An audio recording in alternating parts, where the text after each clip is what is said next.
Hey, welcome back to my channel. நீங்களாம் எப்படி இருக்கீங்க? நான் உங்கள் விஜயகுமாரி. இன்றைக்கி நம்ம ஒரு ஈவினிங் ஸ்நாக்ஸ் வெரைட்டி தான் பார்க்க போகிறோம். இன்றைக்கி நம்ம பார்க்க போகிறது கேழ்வரகு, அதாவது ராகி இனிப்பு கொழுக்கட்டை. இதில் ராகியில் ரொம்ப அயன் இருக்கிறதுனால உடம்புக்கு ரொம்ப நல்லது. அந்த ராகியோட வெல்லமை சேர்த்து பண்ணுறதுனால ரொம்ப உடம்புக்கு நல்லது. இப்போ இது எப்படி பண்ணுறதுன்னு பண்ணி ஒரு பாண்டில் வச்சுக்கோங்க. அதில் 1 கப் ராகி மாவு, நீங்கள் எந்த கப்பில் எடுத்துக்கிறீங்களோ அதே கப்பில் எல்லாத்தையும் மெஷர் பண்ணிக்கணும். இதை இந்த பானலில் போட்டு நல்லா வாசனை வர வரைக்கும் வறுத்துக்கணும். இதை நல்லா வறுத்து நல்லா வாசனை வந்துட்டு இப்போ கேஸை ஆஃப் பண்ணிவிட்டு இதை ஆற விட்டுக்கலாம். இப்போ இந்த வறுத்த மாவில் 1/2 கப் துருவின தேங்காயெல்லாம் போட்டு பண்ணுறதுனால நல்லா சாஃப்டாக இருக்கும். மாவும் வறுத்த மாவுனால நல்லா வாசனையாகவும் இருக்கும். இந்த கொழுக்கட்டை நல்லா சாஃப்டாக இருக்கும்.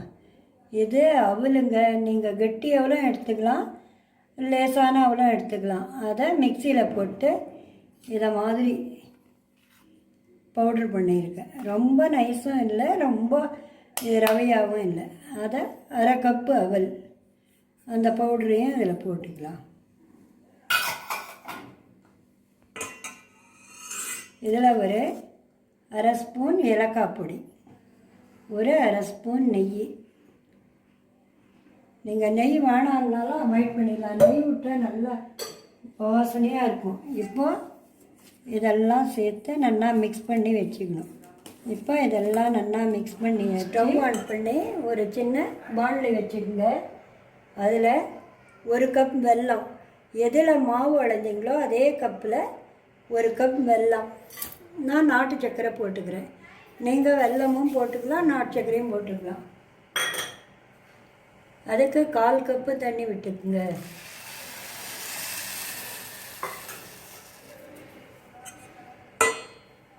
இதை நல்லா கரையணும். நீங்கள் வெல்லம் போட்டு சேர்த்திங்களன்னா வெல்லத்தை கரைச்சிட்டு அதை வடிகட்டிக்கணும்.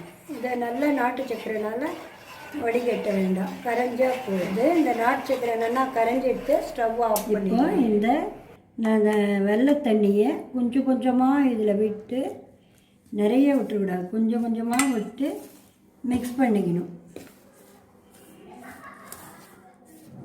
நிறைய விட்டிங்கன்னா லூஸாகிடும் மாவு. இதெல்லாம் எண்ணெய் இல்லாத நல்ல பாரம்பரியமான பழங்கால ஈவினிங் தின்பண்டங்க. சாயங்கால டைமில் பண்ணி கொடுத்தா குழந்தைக்கு ஆரோக்கியமாக ஆனால் தின்பண்டமாகவும் இருக்கும். வீட்டிலேருந்தே நல்லா சுத்தமாக நம்ம பண்ணி கொடுத்த திருப்தியும் இருக்கும். இதை பாருங்கள், இதெல்லாம் சேர்ந்து நல்லா மிக்ஸ் பண்ணியாச்சு. இதிலே பாருங்கள், ஒரு 2 ஸ்பூன் மீந்து எடுத்து, அதனால தான் கொஞ்சம் கொஞ்சமாக கொட்டி கலக்கணும். இதை வச்சு விடலாம். இப்போ இதை என்ன பண்ணணும், நம்ம கையில் சேர்த்து பிசைஞ்சிக்கணும். இந்த பாருங்க, இப்படி பிடிச்சா கொழுக்கட்டை இப்படி பிடிக்க வரணும். உங்களுக்கு எந்த சைஸில் வேணுமோ இதாங்க கரெக்டான பதம். இதை நல்லா சூடு இருக்குச்சே பிசைஞ்சிக்குங்க. இப்போ இதை ஒரு தட்டில் பிடிச்சி வச்சுக்கலாம். இப்போ இதுலேருந்து தேவையான மாவு எடுத்து உங்களுக்கு என்ன சைஸ் வேணுமோ அந்த சைஸுக்கு இந்த புடி கொழுக்கட்டை பிடிச்சிக்கலாம்.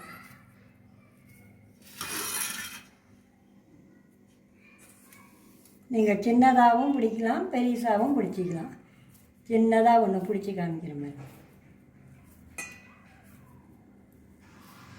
இதே மாதிரி எல்லாத்தையும் நம்ம இதெல்லாம் நல்லா பிடிச்சிண்டாச்சுங்க. இப்போ குக்கர் பிளேட்டில் நல்லா இட்லி தட்டில் எண்ணெய் தடவி வச்சுருக்கேன். அதில் ஒவ்வொன்றா அடைக்கலாம். சைடில் கேஸ் ஆன் பண்ணி குக்கர் வச்சுருக்கேன். அதில் கொஞ்சம் தண்ணி விட்டு வச்சுருக்கேன்.